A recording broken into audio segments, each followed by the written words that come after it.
All right, let's dive in. Today we're tackling bank-fintech partnerships. Yeah, it's a pretty hot topic. Definitely is. It seems like it's changing how we deal with money, really. It is, for sure. We've got some great sources to help us break it all down. Yeah, we do. We've got this fact sheet from Better Markets. Oh, yeah. They're all about pushing for financial reform. Mm-hmm. And then we also have this really in-depth overview Right. of like the whole partnership dynamic. So we're going to look at like the good and the bad. Absolutely. We want to see the potential, the exciting stuff. Yeah. But also, where are the safeguards? Right. Where do we need to be careful? Exactly. So first off, like, what even are these partnerships? Yeah, good question. Our overview actually gives a pretty clear definition of fintech. Okay, so it's more than just Venmo. Way more. Right. It's about like using tech to change how we do, well, pretty much all things money. Like everything. Yeah, from how we pay to how we borrow, how we invest, even like budgeting. It's like the whole financial world is getting a tech makeover. It really is. And you know what's interesting? What's that? It seems like banks, which are usually seen as kind of slow to change, Oh, yeah, totally. they're actually starting to realize that they need fintech. To survive. Yeah, to stay relevant. It's a huge shift, like how banking USDT to work is getting flipped on its head. Completely. Yeah. I mean, think about it. Banks are all about stability, right? Yeah, safety, security. But fintech, they're all about speed, about being customer focused. Yeah, agile. Yes. Yeah, Agile. So what happens when these two worlds collide? that's what we're here to find out. But it's not just about the banks, right? This could have a huge impact on the whole economy. Right. The overview actually suggests that these partnerships could be like an economic boost. Interesting. How so? Like imagine way easier lending for small businesses, Okay, yeah. which could mean like billions of dollars flowing into the economy. Wow, that's a big deal. It is. And for us as consumers, there's some pretty compelling benefits too. Like what? Well, the overview talks about a way better online experience. Oh, thank goodness. Right. Like imagine instant service, Yes. personalized advice. Like actually helpful. Exactly. Yeah. No more of those clunky bank websites. Those are the worst. I know. But it goes even deeper than just convenience. Deeper. How? Fintech has the potential to reach people that traditional banks have kind of ignored, Oh, okay, I see. like folks in underserved communities. Mm-hmm. So this push for, what's the term? Financial inclusion. Yes, financial inclusion. That could be transformative. Yeah, it could really level the playing field. It could. But UT, and this is a big but, Uh-oh. Better Markets, in their fact sheet, they're waving a bit of a red flag. Okay, what are they worried about? Well, a lot of these fintech companies, they operate in a space that's like largely unregulated. so less oversight. Exactly. So while your money might feel safe in a fancy app, it might not have the same level of protection you'd get with a traditional bank. That makes sense. They even mention instances where companies have like straight up misled customers. Really? Yeah, falsely claiming to be FDIC insured. Oh, wow, that's not good. It's not. Hmm. And the FDIC has actually had to step in and address those situations. To clarify things. Exactly. Right. Which just highlights the need for more, clarity, more oversight. For sure. And even with, legit fintech companies, this lack of a strong regulatory framework, it raises some concerns. Like what happens if a fintech partner goes bankrupt? Right. What then? The overview brings up some examples like Voyager, FTX, Oh, yeah, I remember those. and Synapse. Mm-hmm. And in those cases, getting your money back, well, it became incredibly complex. That's a nightmare. It is a nightmare. And the fact sheet, they don't stop there. They bring up data privacy, Oh, right. cybersecurity, Huge issues. which, when more of our financial lives are online, Right. it becomes a much bigger deal. Absolutely. But it's important to remember, Better Markets, they're not anti-fintech. No, not at all. They just want it done right. Exactly. They actually have three main recommendations. Okay, lay them on me. First, they're calling for stricter rules on how banks manage the risks of these partnerships. So, holding the banks accountable. Yeah, making sure they choose their partners carefully. Smart. What else? Second, they argue that regulators need more power. To actually oversee what JTECs are doing. Yes, like real oversight and the ability to enforce those rules. Okay, that makes sense. And what's the third? Transparency. They want banks to publicly disclose any big partnerships. So consumers know what's going on. Exactly. So we can make informed choices Informed choices, love that. But their language is pretty strong, you know? It is. They specifically call for the FDIC to hold companies accountable when they mislead the public about deposit insurance. Yeah, like they're not convinced enough is being done right now. No kidding. So with all this in mind, what does this mean for, the average person out there? That's the big question, right? What are the key takeaways? What do we need to know as we navigate this new financial world? I think the biggest thing is don't assume all fintech companies are created equal. Oh, for sure. Do your research. Don't just hand over your money because an app looks cool. Right. Verify those FDIC insurance claims. And honestly, pay attention to how those companies handle your data. Yeah, security is huge. Yeah. And don't forget, this whole landscape is evolving super fast. It's like the Wild West out there. It kind of is. So pay attention to how regulators respond. Because that'll determine how safe and how beneficial these partnerships really are. In the long run. Yeah. Which brings us to another point the overview makes. Okay, I'm listening.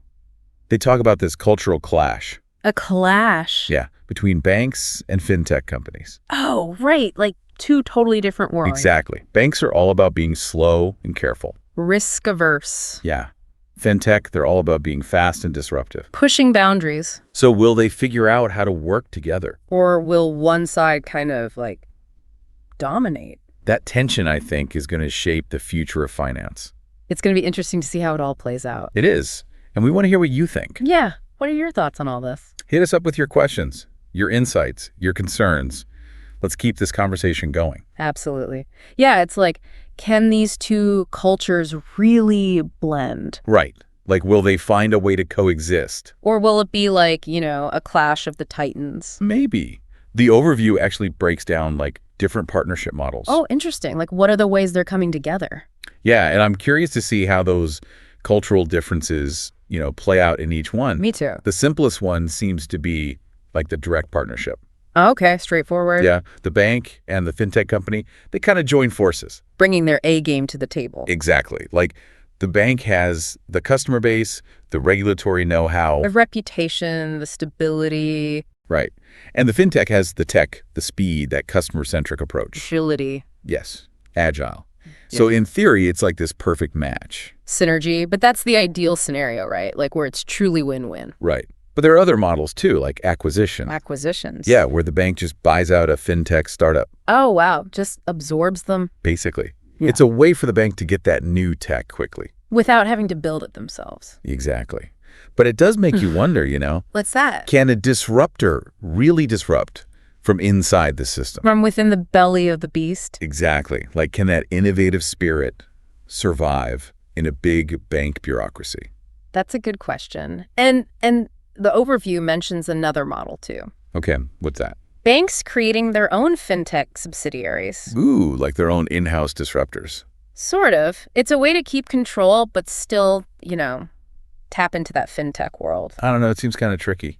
Can you really manufacture innovation? Right, can you force it to happen? It takes a certain culture, a willingness to embrace risk, to fail fast. And then there's the regulatory question. Oh, right. If a fintech is operating as part of a bank, do the same rules apply? Does it inherit that safety net? Yeah, it seems like a gray area. Where the rules haven't quite caught up. Exactly. But, speaking of all this innovation, yeah, I'm curious about some of the success stories. Oh, me too. Who's doing this well? The overview highlights JP Morgan Chase and their partnership with On Deck Capital. Oh, yeah. On Deck, I've heard of them. They do small business loans, right? Yeah, and they had this, super efficient, tech-driven approval process. Okay, so, way faster than traditional banks. Way faster. I remember reading they could approve loans, in a fraction of the time. Wow, so it was a win-win. Yeah, the small businesses who often struggle to get loans from traditional banks, right, they got access to much-needed capital. And JP Morgan got to expand their reach. Yep, classic synergy. Love it when a plan comes together. Yep. What other examples are there? The overview also talks about Goldman Sachs and their Marcus division. Marcus. Yeah, it's their own digital banking platform. Oh, so they didn't partner, they just built their own. Yep. And it's pretty impressive. They offer high-yield savings accounts, investment products. All through an app. All through a sleek, user-friendly app. It shows that even these giants, these traditional powerhouses, they can adapt. They can innovate. Yeah. But, we've got to circle back to the risks. Right. Can't get too carried away with the shiny new toys. Exactly.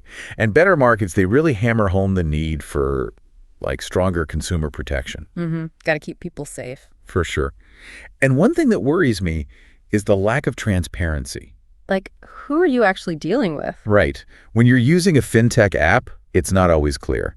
Are you dealing with the fintech directly? Or is there a bank, lurking behind the scenes? Right, pulling the strings. Yeah. And that lack of clarity, it can be dangerous, especially with things like FDIC insurance. Yeah, people need to know where their money is. And what protections are in place. It shouldn't be a guessing game. I agree.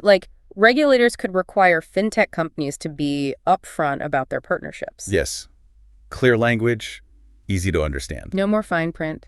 And, beyond transparency, there's the whole data privacy issue. Oh, right. Yeah. Fintechs, they collect a ton of data about us. Our spending habits, investments, our entire financial lives. And that data is valuable, but it's also incredibly vulnerable. The prime target for hackers. Exactly. So we need strong cybersecurity measures. And maybe regulators could set stricter rules about, how that data is collected, used, shared. Yeah, and give consumers more control over their own data. More power to the people. It seems like finding that balance, Between innovation and protection. Yeah, that's the key. It's a tough one, for sure. It's a conversation that needs to involve everyone. Regulators, policymakers, the financial institutions themselves. And us, the consumers. We've covered a lot in this deep dive so far. We have. It's been a whirlwind. From the benefits and risks to the different partnership models, the need for regulation. So much to think about. So I guess the big question is, what does this all mean for the future of finance? Yeah, where are we headed? What might this landscape look like in, say, 5-10 years? It's hard to say for sure, but one possibility is that, we're moving towards a more decentralized financial system. Decentralized. Yeah, one that relies less on those big institutions and more on peer-to-peer transactions. Okay, interesting. And how would that even work?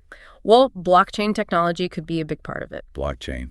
I've heard the term, but It's a lot to wrap your head around. it is. Basically, it allows for secure, transparent transactions, but without the need for a middleman. So no banks involved.